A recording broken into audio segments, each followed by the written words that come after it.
how do you introduce yourself? Real estate is part of what I am, part of what I do.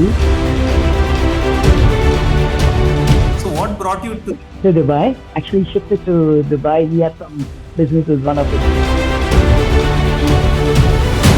what made you choose real estate? And I met this British lady there, and her name was Karen, and she.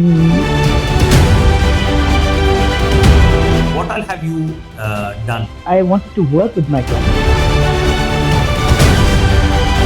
What were the points, was a good big challenge which you faced? One of the challenges I faced once was What is Dubai? right now I think we are in the third place for real estate in the world. What's the costliest per square feet rate in Dubai? Villa was 4,000. What is the entry point? On the primary market from the developer, yes.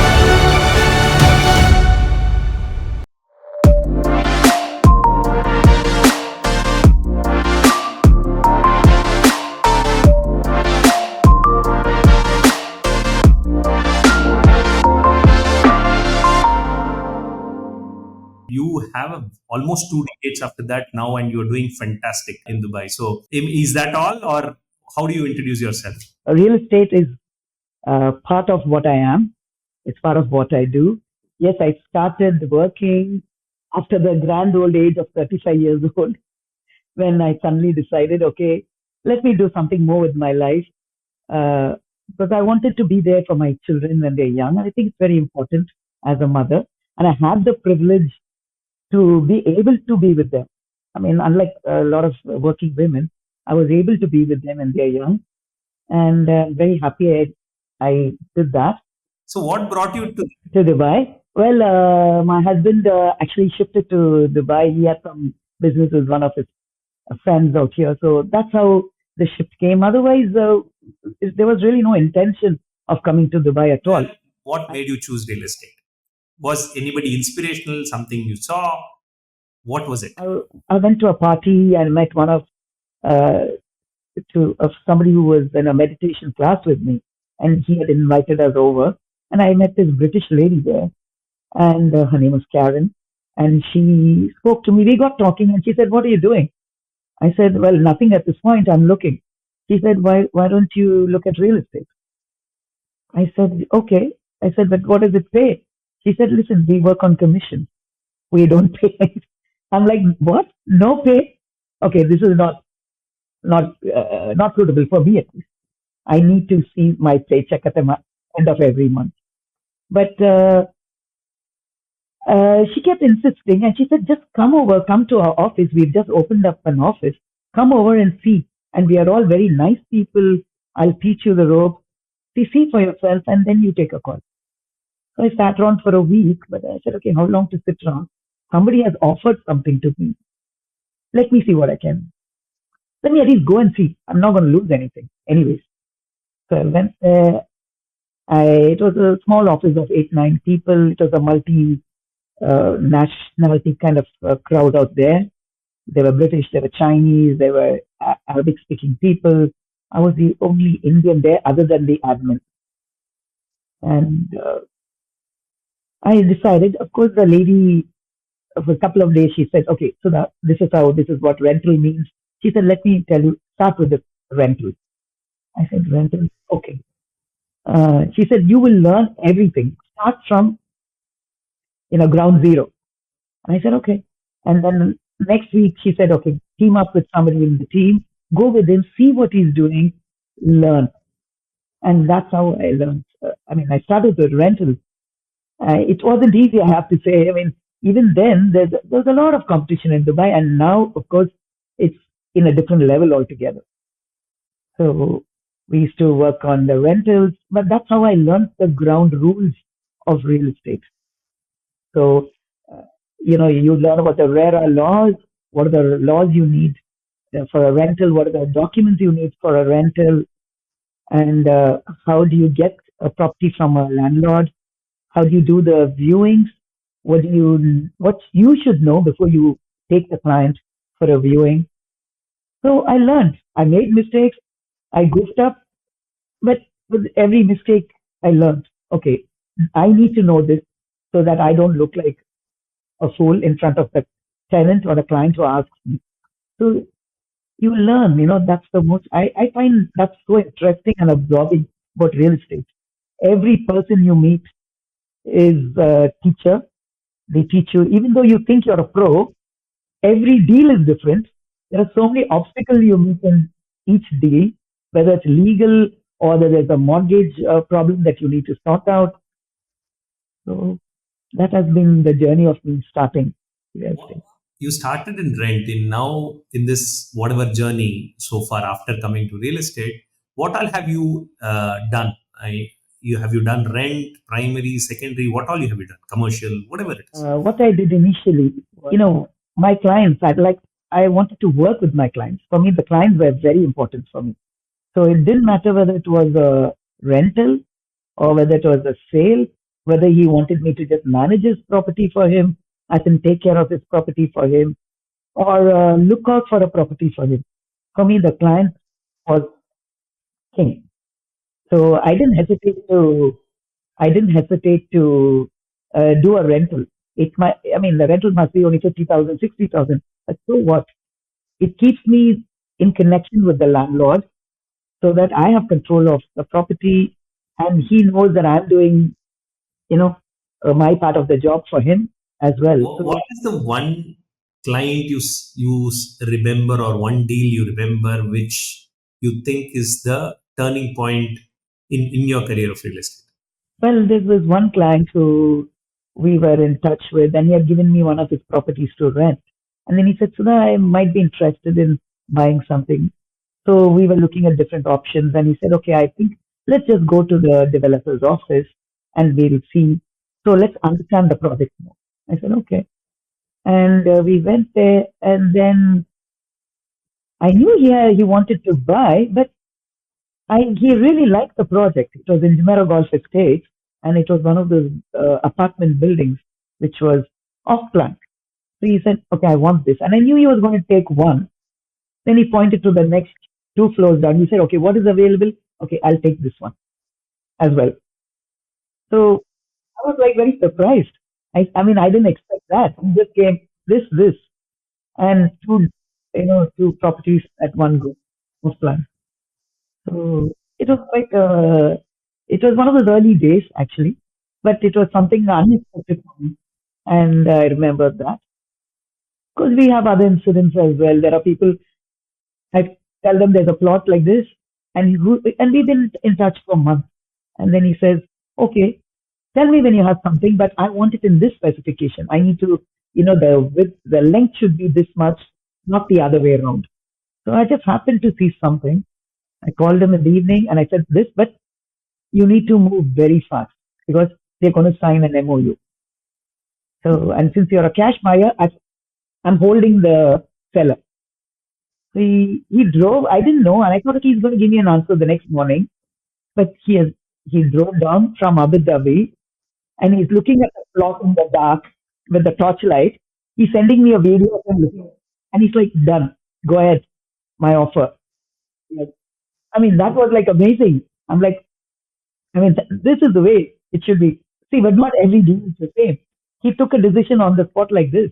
He got exactly what he wanted, picked it up at a very decent price, but he took that effort to come down, and we finished the deal in record time, in fact. What were the points which you think, or probably you think, these are things which I mean, was a good big challenge which you faced, other hurdle? One of the challenges I faced once was for a rental deal. I mean, the gentleman came, it was a lovely house, saw it, and there was a tenant, but they said they were leaving. And that's what the landlord told me, that they said they were leaving and all of that. He saw the house. He just went in and out of the house in less than 2 minutes. And he said, "Okay, done. Take the check for it." I said, "Okay, done." He finished doing the contract, did everything. He paid us the money upfront, everything. And the money is in my bank as well. And the tenant refused to move out. Yeah. And it was very embarrassing. Then we're talking to the landlord is talking to the tenant. They have a big issue, they have a big dispute going on there. He goes to the land department, but the land department very clearly states that you need to give a tenant 1 year notice if you want to sell the property or if you want to move in yourself. 1 year court registered notice which has to be sent. So you cannot do that. And he just assumed, he went and did something in Arabic, and I think he didn't understand what he had sent. It was something else completely. And hey, we had to return the money back from my account back to the tenant. So we learn. I mean, so now we are very careful. We ask for all these documents, and I mean, it was a lesson. Now, probably let's move beyond this and then understand or give us a hint about what is Dubai, right? Just explain that as a geography. If at all we are looking at Dubai as a, I mean, this is pure from a realtor to realtor perspective, right? Dubai, right now, I think we are in the third place for real estate in the world, the top investment region in the world. And I'm sorry, I'm not getting the figures correctly, but I think around, I mean, the official stats of around 350 millionaires, billionaires who have moved into Dubai in the last 2 years. I mean, it's a emirate with seven. It's a country with seven emirates: Abu Dhabi, Dubai, Sharjah, Al Quaiwan, and um, Ajman. So Ras Al Khaimah, yes. So these comprise of all the seven emirates, and of course, Dubai is the leading, in my opinion. And Ras Al Khaimah, yes, has started off also now selling a lot of properties because they have a lot of coastline and they have the Marjan Island, and you must have heard that the casino is opening up there as well near Ras Al Khaimah. So they are also doing well. Sharjah has also jumped into this now. They have their own townhouses, communities which are opening up. And Abu Dhabi, yes, I mean, there are like master developers there who, develop most of Abu Dhabi who are doing very well there per se. But Dubai, yes, has caught the attention of the world for various reasons. I think government is very, very progressive. So, and it has attracted a lot of, talent, and they're looking to, for people to settle here. So they have looked at from oil, it became tourism, and then real estate. So this is where we have transitioned into, and it's a growing community, and it's a growing country as far as real estate is concerned. We have, as far as I know, people from US, UK, all have opened up offices here because everyone wants a piece of the success cake, and that's what today is. Why it's today. What is the opportunity for any of us from away from Dubai to see Dubai as a place to live or settle and see that as a community? Why that is growing every day, and how is that happening? I mean, just curious to know that. Yeah. See, the Dubai government has opened up, and they want people to live here. And before it was a lot of, I mean, it was a very transitionary kind of country. People come, in a few years they are out, whether it's their CEOs or whether they are blue collar workers, they just here for a few years and they go. But now Dubai has made uh, it very easy for people to live here. First and foremost, it's a pretty safe country. I mean, I live here, so I can guarantee you that. Of course, within all common sense, it's it's a very safe country to be here. Very clear cut rules and laws, and whether you're renting a house or whether you're starting a business, there are government bodies which will help you through the entire process. And yes, uh, I think one of the key reasons which brought attention to Dubai was the way they handled COVID. What's the costliest per square feet rate in Dubai? Just out of curiosity. We have mansions which are going for 6,000, 7,000. That's not the costliest, one of the costliest. In fact, I think 2 days ago, villa was sold for 175 million in a small in called Jumeirah Island, and that's not even that. I mean, it's got a lot of very posh villas, but I mean, there have been villas sold for 250 million, etc., on the Palm, one of the highest. What is the entry point for anybody who's coming in and trying to buy a simple small piece of real estate? What can be the minimum which they need to think of? Yeah, I think 500,000, 450, 500,000. I think on the primary market from the developer, yes, 500, 550 might be the starting point.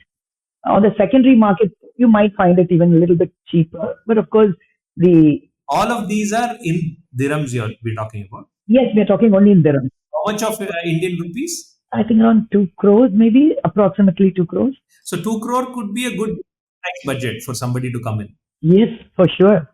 For sure, yes. Thanks, Sudha. Thanks for this time. We are going to have many more sessions on Dubai and more understanding on UAE from you. Hope to hear you, and maybe I might call you many more times to, or nudge you many more times to come on this channel to give us some hints, insights. Thanks for this time. Thank you very much for having me. Thank you. Thank you.